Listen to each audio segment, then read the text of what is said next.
الرحيم يا أيها الذين آمنوا اتقوا الله وكونوا مع الصادقين. قال النبي صلى الله عليه وسلم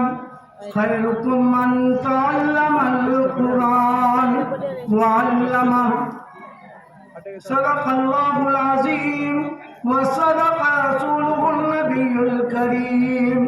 ونحن على ذلك من الشاهدين والشاكرين. قابل قدر معزز بزرگان دین، اسٹیج پر تشریف فرما صدر محترم و ہمارے مشفق اساتذہ کرام و علماء اعظام اور علاقے کے دیگر معزز شخصیات،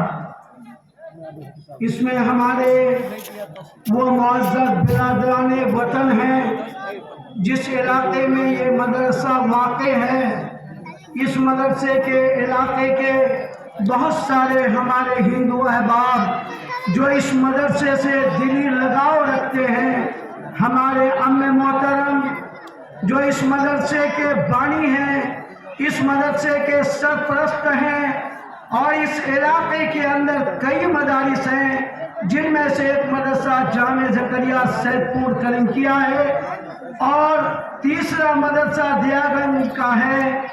ان تمام مدارس کے بانی ہیں، اس مدرسے کے ذمہ دار ہیں، اور علاقے کے بے شمار مساجد ہیں جو علاقے کو انہوں نے دیا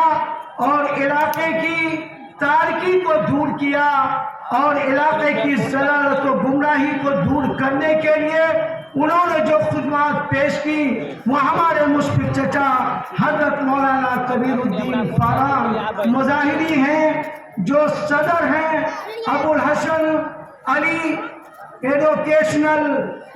اینڈ ویلفیئر ٹرسٹ کے، اور سیکریٹری ہیں حضرت مولانا ارشد کبیر خاقان، جنہوں نے اپنی محنت سے اس علاقے کے اندر مدرسے کا جال بچھایا، مساجد کا جال بچھایا، مکاتب کا جال بچھایا. اس کا نتیجہ یہ ہے کہ میرے دوستوں اور بزرگوں، آج اس کا ثمرہ آپ کے سامنے ہے کہ 270 بچے ہیں جن کو سند دیا جائے گا، اور 87 بچے ایسے ہیں جس کے سر پر دستار فضیلت ہندوستان کے مشہور معروف بزرگان دین اکابرین کرام آپ کے اسٹیج پر موجود ہیں. ان بچوں کے سر پر دستار فضیلت رکھیں گے. بڑی قیمتی اور اہم محفل ہے، مگر میرے دوستوں اور بزرگوں، ہمارے مسلم بھائی اس کام میں اتنے پیچھے ہو گئے ہیں، دینی پروگرام سے ان کی دلچسپی ہٹ گئی ہے، قرآن سے رابطہ کمزور ہو گیا ہے. ہمارے بہت سارے غیر مسلم بھائی اسٹیج پر بہت دیر سے تشریف فرما ہے، وہ اطمینان سے آپ کے پروگرام کو سن رہے ہیں، آپ کے میرے دوستوں اور بزرگوں طریقوں کو دیکھ رہے ہیں. بار بار اعلان کیا جا رہا ہے، میرے مسلم بھائیوں، آپ جہاں جہاں بھی کھڑے ہیں غیر ذمہ داری کے ساتھ اپنے اوقات کو گزار رہے ہیں، وہ حضرات سے درخواست ہے وہ لوگ پنڈال کے اندر تشریف لائے. اب کچھ ساعتوں میں وہ اہل اللہ، کیونکہ اس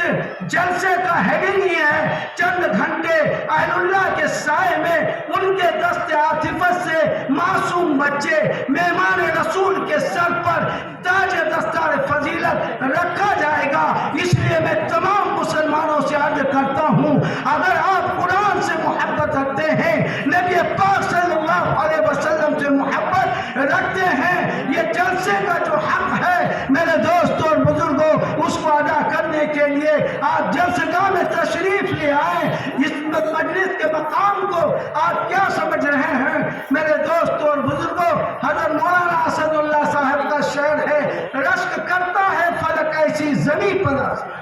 رشک کرتا ہے فلک ایسی زمین پر اثر جس میں 2-4 گھڑی ذکر خدا ہوتا ہے. میرے دوستوں اور بزرگوں، اس لیے آپ حضرات سے گزارش ہے، اگر اپنی بخشش آپ کو منظور ہے، اگر